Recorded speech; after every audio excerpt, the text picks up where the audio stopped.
দেশের এই সংকটকালে সাবেক প্রধানমন্ত্রীর অন্তিম মুহূর্তে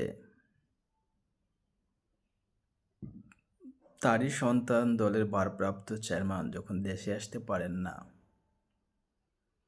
তিনি যখন প্রেস ব্রিফিং করে বলেন যে আমার দেশে যাওয়াটা একক সিদ্ধান্তের উপরে ডিপেন্ড করে না,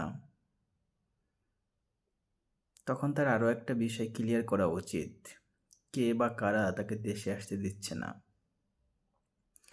এমন মুহূর্তে যে মায়ের পাশে দাঁড়াতে পারে না, দেশ বিপদে পড়লে সে কি দেশের জন্য ঢাল হয়ে দাঁড়াতে পারবে?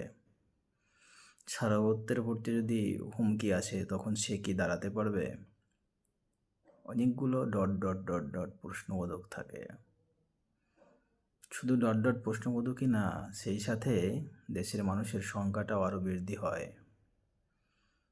কারণ হচ্ছে এমন মুহূর্তে যারা তাকে দেশে আসতে দিচ্ছে না, যদি এই দল ক্ষমতায় যায়, তাকে দিয়ে যে ইলিগ্যাল কাজ করাবে না, তার নিশ্চয়তা কে দেবে?